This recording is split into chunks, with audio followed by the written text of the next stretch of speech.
Good morning friends.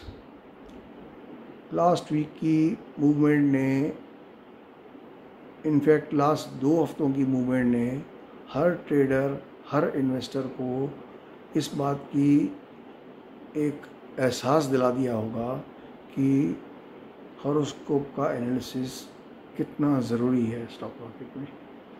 Before you enter you must get your horoscope check कि आप destined हैं कि नहीं हैं स्पेकुलेटिव गेंस के, अननेसेसरली पैसे हज़ारों लाखों करोड़ों रुपए लूज़ करने के। It is worth spending few thousand या कपल ऑफ थाउजेंड और 1000 even to get your horoscope checked and trading in the stock market. Last week, जैसा आपका वीडियो का टाइटल है, यूरेनस यूरेनस यूरेनस यूरेनस के 4 एस्पेक्ट। थर्ड को Uranus और Venus का एस्पेक्ट, सेम डे यूरेनस और मरकरी का एस्पेक्ट, 6 तारीख को यूरेनस और सन का एस्पेक्ट, और 7 तारीख को यूरेनस और मून का aspect. Uranus is a one of the most powerful planets, in fact more powerful then Saturn. Saturn का जो रिवॉल्यूशन होता है सन के अराउंड, वो होता है 2.5 साल का, मतलब करीब 1 महीने में 1 डिग्री चलता है। वेयर एज यूरेनस का जो होता है वो 7.5 साल का होता है। 7.5 साल मतलब 90 months. In 90 months it covers 30 degree, तो मतलब 3 महीने में 1 डिग्री कवर करता है। 14 जून को सैटर्न और यूरेनस का स्क्वायर एस्पेक्ट था, जो कि काफ़ी पावरफुल था, और उनका जो पास्ट हिस्ट्री रही है कि उसके अराउंड मार्केट एक टॉप बनाता है बिफोर इंटरमीडिएट करेक्शन। यूरेनस वहाँ से डायरेक्ट चल रहा है, 1.5 महीने में करीब आधी डिग्री चला होगा। और सैटर्न जो है, जो रेट्रोग्रेड चल रहा है, जो it is going apart from Uranus, तो वो 1.5 महीने में करीब 1.5 डिग्री चला होगा। तो 1.5 डिग्री वो और 2 डिग्री उसका, तो they are at the distance of 92 degree, but still very close to that square aspect. On top of that, जो इस हफ्ते जो एस्पेक्ट्स हुए हैं, उन्होंने पूरे इन्वेस्टर्स को, पूरे ट्रेडर्स को हिला दिया होगा। उसका एक रीज़न भी है।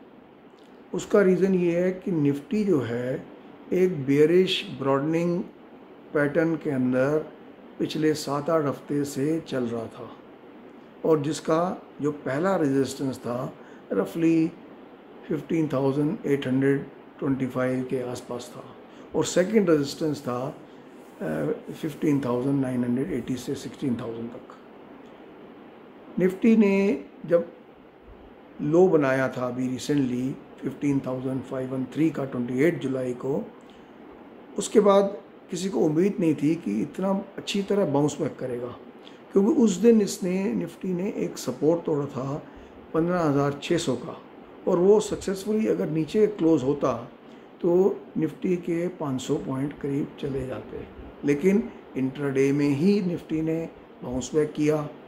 इंट्राडे में ही नेक्स्ट डे गैप ओपनिंग हुई, और उसके बाद बहुत ही पावरफुल मूव जो अगले 3-4 दिन रही, इसने निफ्टी को सीधा 16,345 पे पहुंचा दिया। तो ऑलमोस्ट 632 पॉइंट इन 1 वीक या 7 ट्रेडिंग डेज ऐसा हुआ है। मैंने जैसे बताया, टेक्निकल उसका रीज़न था एक। जब निफ्टी एक ब्रॉडनिंग पैटर्न में चल रहा था, नीचे उसके 4-5 सपोर्ट थे और ऊपर 5-6 रेजिस्टेंस थे, वो एक ब्रॉडनिंग पैटर्न था। और जनरली टेक्निकल एनालिस्ट की लैंग्वेज में इस ब्रॉडनिंग पैटर्न को एक बेयरिश पैटर्न माना जाता है, बेयरिश डिस्ट्रीब्यूशन पैटर्न। तो हर टेक्निकल एनालिस्ट ने जो बुकिश जो पैटर्न्स देखता है, बुकिश फॉर्मेशंस दिखता है, तो उसने अपने क्लाइंट्स को या अपने ग्रुप के मेंबर्स को या अपने फंड मैनेजर्स को वही सलाह दी होगी कि ये क्रॉस नहीं कर पाएगा और ये ultimately it is a bearish pattern. लेकिन हुआ क्या, जैसे ही 15,800 20-25 से ब्रेकआउट दिया तो एक that was a actually kind of double bottom kind of pattern, जिसका रेजिस्टेंस था वहाँ पे, और उसका टारगेट काफ़ी हाई था। पर उस टारगेट को अचीव करने के लिए इसको 15,980 या 16,000 का जो बैरियर था उसको भी तोड़ना पड़ता। और जैसे ही उसने वो बैरियर तोड़ा, सारे बियर्स जो थे, जिन लोगों ने भी बेरिश पोजीशन क्रिएट कर रखी थी, वो सारे भागे कवर करने के लिए अपनी position. That multiplied the acceleration of up move. उसमें इतनी ज़्यादा फास्ट मूव थी, जैसे बैंक सेक्टर जो था पिछले एक डेढ़ महीने से बेरिश चल रहा था, बैंक्स के अंदर सडन अप मूव आया जिसने बैंक निफ्टी को 36,200 के आसपास ले गया। बैंक निफ्टी फ्यूचर की बात कर रहा हूँ। और अभी ऐसी जगह पे खड़ा है बैंक निफ्टी फ्यूचर कि 36,200 से अगर डिसाइसिवली क्रॉस कर जाता है ऊपर की तरफ, जो लग रहा है अगले 10-15 दिन में एक मूव आने वाली है, तो इसका जो नेक्स्ट टारगेट बैठेगा दैट विल बी 37,800 से 38,000, और निफ्टी का बैठेगा 450 से 500, 16,450 से 16,500। अब ये जो करेक्शन जो मैं कह रहा था कि कुछ सेक्टर्स में करेक्शन है, तो पहले लेट अस सी कि चार्ट्स के अंदर इसकी फॉर्मेशन कैसी हुई और कैसे इन्होंने मैनिपुलेट करके और बियर्स को अपनी पोजीशन काटने को मजबूर किया। अगर हम निफ्टी के चार्ट स्ट्रक्चर पे आए तो कुछ दिन पहले तक ये निफ्टी एक ब्रॉडनिंग पैटर्न बना रहा था, जो कि बेरिश इन नेचर होता है, और इसको देखे ऑलमोस्ट 99% एनालिस्ट ने अपने क्लाइंट्स को, अपने जो ग्रुप के मेंबर हैं या जिनका फंड्स मैनेज करते हैं, उनको ये बोला हुआ कि ये एक बेरिश पैटर्न है और ये कभी भी नीचे आ सकता है। लेकिन निफ्टी ने यहाँ 15,503 पे सपोर्ट लिया, यहाँ से बुलिश गैप के साथ ओपनिंग किया और यहाँ पे पहला ब्रेकआउट दिया। यहाँ पे इस जगह पहला ब्रेकआउट देने के बाद उसके बाद ये यहाँ से सेकंड ब्रेकआउट जो दिया, ये बहुत ही पावरफुल ब्रेकआउट था, और इसमें जो इसका टारगेट करीब बैठता है 16,450 से लेकर के 16,500 तक बैठता है। अगर हम देखा जाए इसके अलावा, अब हम बात करते हैं बैंक निफ्टी फ्यूचर की। ये 3 पॉइंट जो मिलते हैं, एक दिन निफ्टी 28 जुलाई को इस सपोर्ट को तोड़ के सेम डे इस पैटर्न में चला गया, और इस पैटर्न को हम कह सकते हैं कि असेंडिंग ट्रायंगल पैटर्न है, जिस पे यहाँ पे 4 पॉइंट्स हैं और यहाँ पर ये 3 पॉइंट्स हैं।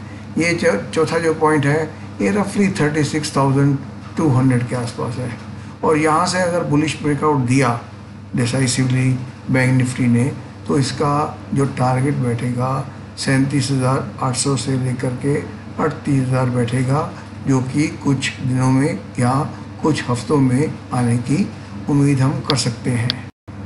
फ्रेंड्स, अगर आपको याद हो, पिछले वीडियो में मैंने अदानी ग्रुप के बारे में बोला था कि अदानी पोर्ट, अदानी इंटरप्राइजेज जो हैं थोड़े पॉजिटिव लग रहे हैं, और ये देखिए लास्ट डे पे अदानी इंटरप्राइजेज ने एक complex inverted head and shoulder से ब्रेकआउट दिया है करीब 1450 के ऊपर, और एक ही दिन में करीब 100 रुपये की चाल ऊपर को दे दी। मतलब हज़ार किसी ने एक लॉट लिया होता तो उसका एक दिन में 1 लाख रुपये बन गया होता। ऐसे ही अदानी पोर्ट का पॉजिटिव पीरियड अभी चल रहा है और कुछ दिन और चलेगा। हम लोगों ने 696 पे बाय करके और 707 पे निकल गए थे with A profit of 13,000 rupees, लेकिन इसका आगे भी पॉजिटिव पीरियड अभी आने का बाकी है। ये BPCL का चार्ट है जो एक बुलिश डबल बॉटम पैटर्न बना रहा है, और यहाँ से 466 पे इसका रेजिस्टेंस है। जैसे ही इस रेजिस्टेंस को ब्रेकआउट करेगा तो अप्रोक्सीमेटली 18 से 20 रुपीज़ की अप मूव आएगी, और ये स्विंग ट्रेडर्स के लिए मूव काफ़ी होती है, तो इस पर ख्याल रखना। इसका जल्दी ही ब्रेकआउट आने वाला है ऑयल मार्केटिंग कंपनी के अंदर।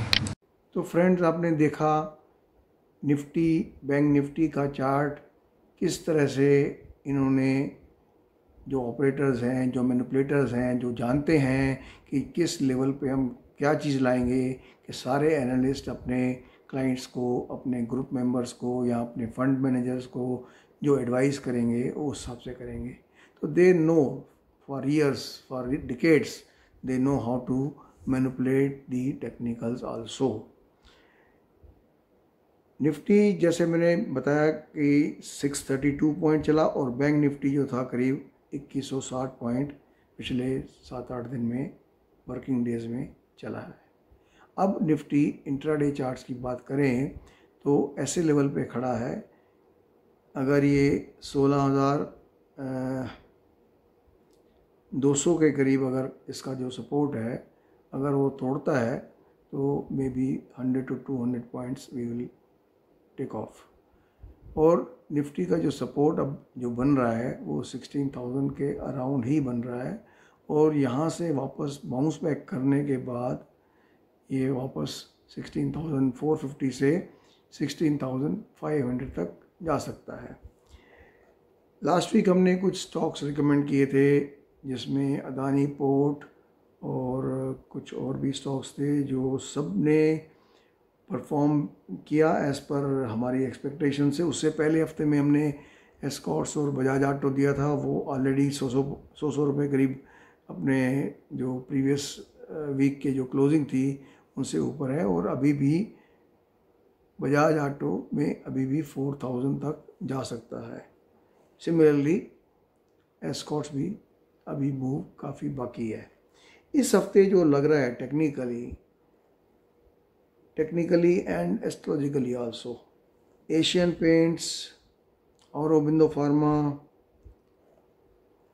भारत इलेक्ट्रिकल, सिप्ला, कैडिला, ग्लेनमार्क, मतलब pharma stocks will take the lead maybe right from tomorrow और डे आफ्टर टुमारो, और ये करीब 2-3 हफ्ते के लिए पॉजिटिव रहेंगे।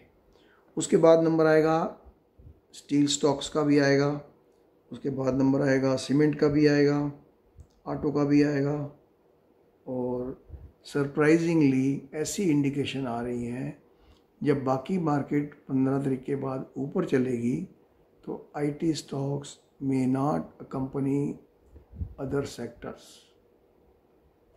आई एम रिपीटिंग कि जब 15-16 के बाद बाकी सेक्टर्स पॉजिटिव इंडिकेशन दे रहे हैं जो, उस टाइम पे आईटी सेक्टर परफॉर्म इतना नहीं करेगा।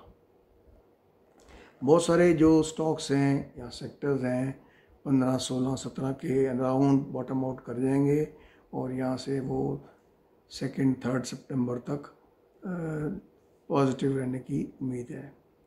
अगर हम एस्ट्रोलॉजिकली बात करें, एस्ट्रोलॉजिकली जैसे मैंने बताया कि यूरेनस के 4 एस्पेक्ट इस हफ्ते जिन्होंने तहलका मचाया था, जिन्होंने इतना बड़ा मुंह ला दिया, दैट वाज टोटली अनएक्सपेक्टेड। और उसके बावजूद भी जो हमने सेक्टर बोला था कि अंडर प्रेशर रहेंगे, वो अंडर प्रेशर ही रहे। एक दिन सिर्फ 1 या 2 दिन अशोक लेलैंड 130 से 142-143 गया, लेकिन वापस फ्राइडे आते आते 132-131 के अराउंड आ गया।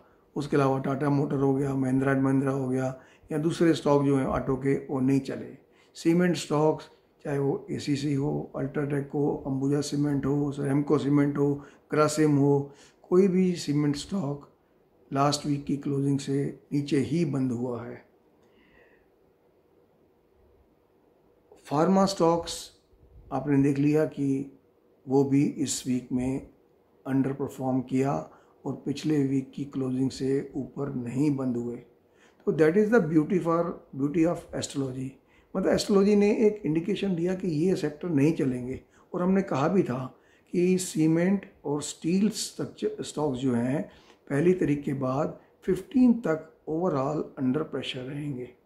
तो अब तक जो यूरेनस का इफेक्ट आया था that was confined to only IT and banks, और अब जो एक 2-4 इम्पॉर्टेंट एस्पेक्ट्स आ रहे हैं, हालांकि छोटे मोटे तो आएंगे ही इस हफ्ते में।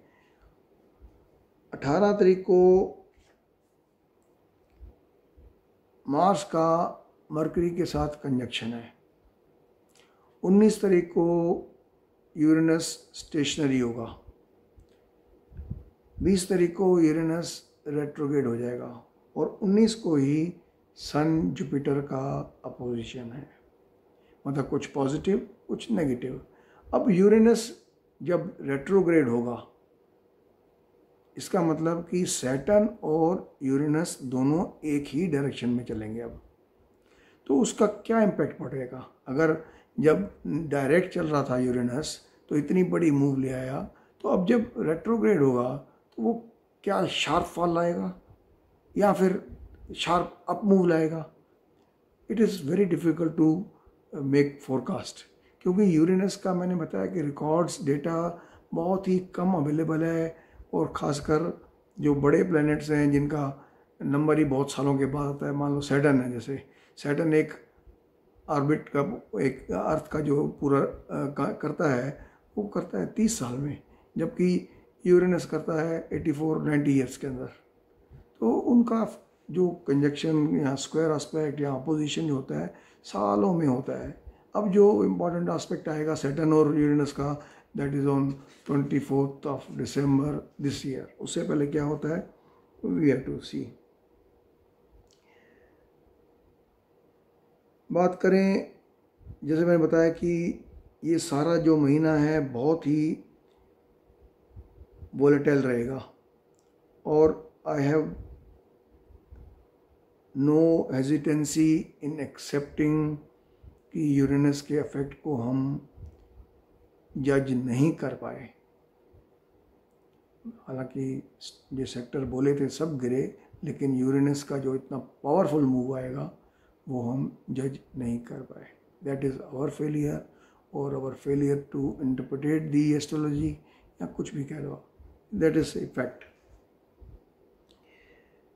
कमिंग टू बिटकॉइन, हमने बिटकॉइन का कहा था कि बिटकॉइन थोड़ा ओवरबॉट है और उसमें थोड़ी करेक्शन की संभावना है, और बिटकॉइन ने करीब 2000-2500 पॉइंट जो है 1-2 दिन में ही लूज़ कर लिए थे। तो this is the story. I would still maintain कि कुछ सेक्टर्स या कुछ स्टॉक्स कल परसों से ही पॉजिटिव टेरिटरी में आ जाएंगे, और जो कुछ बाकी रह गए, सीमेंट है, स्टील है, ऑटो है, ऑटो में मूव है। सब लोग बोल रहे हैं ऑटो गया, लेकिन ऑटो में अभी भी पॉजिटिव मूव आएगी, ये आप ख्याल रखना। और IT sector, when others are moving, IT will not move according to the planetary configuration. So keep a watch on steel, auto, cement and pharma sector over next few days to take your positions accordingly, but with stop loss. Horoscope analysis हम बार बार बोलते हैं, horoscope analysis करना ज़रूरी है। आपके नसीब में नहीं लिखा तो पैसे नहीं बनेंगे। चाहे स्टॉक मार्केट के अलावा भी अगर आपको कोई डिफ़िकल्टी है, मे बी हेल्थ का इशू कोई है, कोई लिटिगेशन है, कोई मैरिटल अफेयर है, कोई बच्चों की प्रॉब्लम है, बच्चों की एजुकेशन है, बच्चों का कैरियर है, फाइनेंस है, या इस तरह की कोई भी प्रॉब्लम है, तो वो हॉरोस्कोप में एक गाइडेंस मिल जाती है कि ये पीरियड आपका अच्छा है, ख़राब है। हम लोग अंतरदशा देखते हैं, महादशा, फिर अंतरदशा देखते हैं, और कई बार ज़रूरत पड़े तो प्रत्यंतर दशा भी देखते हैं, जिसको बोलते हैं सब पीरियड। ठीक है, तो please get your horoscope checked. Unnecessarily इतने लाखों रुपए स्टॉक मार्केट में गंवाने का कोई फ़ायदा नहीं है। लास्ट 2 हफ्ते जो थे बहुत ही वोलेटाइल थे। आई एम श्योर 80% लोगों ने नुकसान किया होगा, आई एम श्योर। और जितने भी ये यूट्यूबर्स होते हैं जो निफ्टी और बैंक निफ्टी के ही सिर्फ फोरकास्ट करते हैं, I am sure they also must have prove to be wrong. तो friends, before concluding, I request you to like this channel, share it, give your comments, good or bad. Disclaimer already हमने दे चुके हैं कि we are not registered SEBI investment advisors। तो उसके लिए आप हमारा डिस्क्लेमर जो है वो आप YouTube के डिस्क्रिप्शन में दिया हुआ है। तो let us see, have a nice weekend, and see you on next Sunday. Thank you.